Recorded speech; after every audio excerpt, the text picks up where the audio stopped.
Welcome back to CBS Mornings. Despite unrelenting defense by Ukrainian forces, Russia has taken a key city in the country's south, according to a local official. Here you can see Russian military trucks and tanks rolling through the streets of Kherson. The city of nearly 300,000 along the Black Sea would be the largest Ukrainian city to fall since the invasion began a week ago. The people of Ukraine are not backing down. This video shows hundreds forming a human wall to stop Russian troops from taking over a nuclear facility. And here, unarmed protesters marched with Ukrainian flags even after hearing Russian gunfire. Think about that for a second.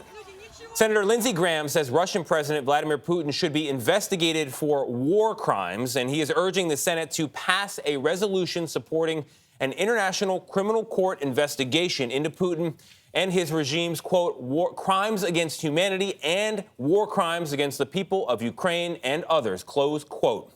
And Senator Graham joins us now. Senator Graham, thank you very much for being here. You've been one of the most persistent and public critics of Vladimir Putin in Congress. I'm thinking about you inviting a dissident not that long ago to actually testify against him in the United States Congress. On the war crimes question, what was the breaking point for you before this extraordinary press conference yesterday?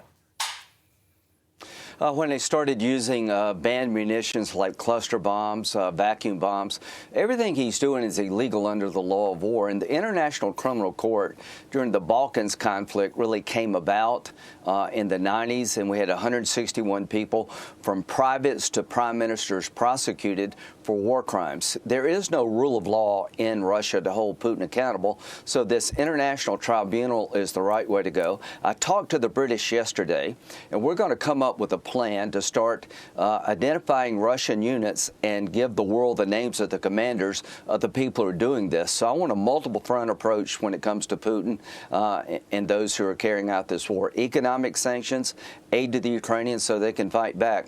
But I want every military commander and every pilot to know in Russia that if you carry out these atrocities against the Ukrainian people, you do so at your own peril. You're going to wind up in the dock. So let's linger on those atrocities for a second, Senator, because it doesn't take an expert in military tactics to look at the Putin situation and say he's in trouble. Yeah. The Ukrainian people are putting up a tremendous fight. He's got no way out, it seems, except through. So this could get very bad. Yeah. Thinking back to World War II, is there a moment for Americans, for the American military, where we say, as human beings, as people, we can't let this stand anymore. We need to do something in the country? Well, that's a really good question. I'm not supporting American ground forces in Ukraine. Like everybody else, I'm moved to tears by the Ukrainians' will to fight. The cities will begin to fall, but the insurgency will linger, and this war could go on for a very long time. I'm trying to make it real to the people carrying out the war, that if you follow Putin, you could wind up losing your own freedom. So what I hope will happen here is that the world, not just the American people, will make a case against Putin that's been unmade. For 20 years, he has literally jailed opponents in Russia, poisoned people. He carpet bombed Aleppo in Syria and Idlib, Syria, and Chechnya, and nothing happened.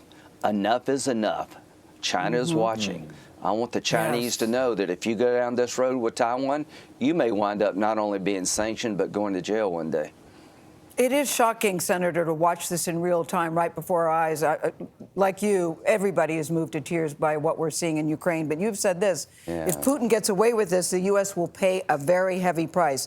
So how far should the U.S. be willing to go to defend what is happening here? I heard you say no boots on the ground, but how far should we go? Okay, the Achilles heel of the Putin war machine is oil and gas sector.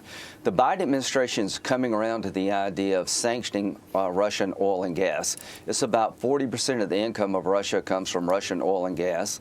4% of our oil comes from Russia. We can make that up if we choose to, but every barrel of oil coming out of Russia has blood in it. So if you hit the oil and gas sector, that will further crush the ruble.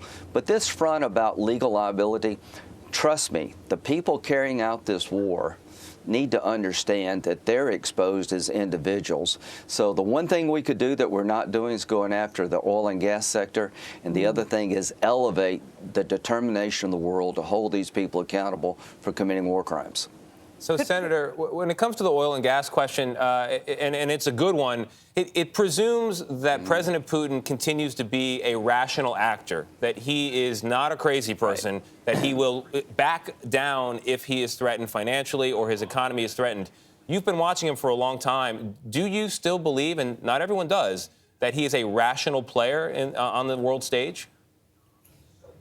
I think he's got a plan to destroy Ukraine and to bring certain satellite Soviet states back into his orbit. In terms of a nuclear exchange, the French had the best answer. We have weapons too. Nobody wins a nuclear war. So I'm not Dr. Phil. I can't tell you what makes this guy tick, but I can tell you we can crush the ruble. We can destroy the Russian economy. The Russian people are not our enemy. It is Putin. We're fighting a man in a small group of people. The oligarchs are beginning to lose their yachts. I want the military commanders to know, is this who you want your country to be? Are you going to follow this guy to the gates of hell? There's a chance to break Putin from his people. And everything we can do to hurt the Russian economy, I hate it for the Russian people, makes this more unsustainable. So we got a moment in history to do something with Putin we haven't done in 20 years, put him out of the game.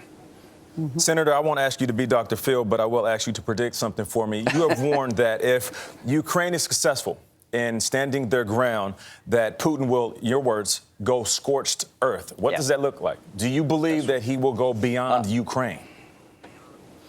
I don't know if he'll go beyond Ukraine, but here's what's going to happen. Urban warfare is very difficult. We learned that in Iraq and Afghanistan. So if a sniper shoots a Russian soldier from an apartment building, what we would do is try to isolate the sniper. What they will do is destroy the apartment building. He's going scorched earth here. He's going to start disassembling all resistance. He has no... Look at Aleppo. If you want to know the playbook for Putin, Chechnya, he leveled the place. Aleppo, Syria, barrel bombs coming out of helicopters. That's the Russian game plan, and they're all war crimes. And the world complained, but we moved on. We can't move on when it comes to Ukraine. China's watching. Iran is watching. Yeah. Senator Graham, you've had your eyes focused on Putin now for many years. We appreciate you coming on to share your perspective. As this tragedy continues to unfold, please come back to us.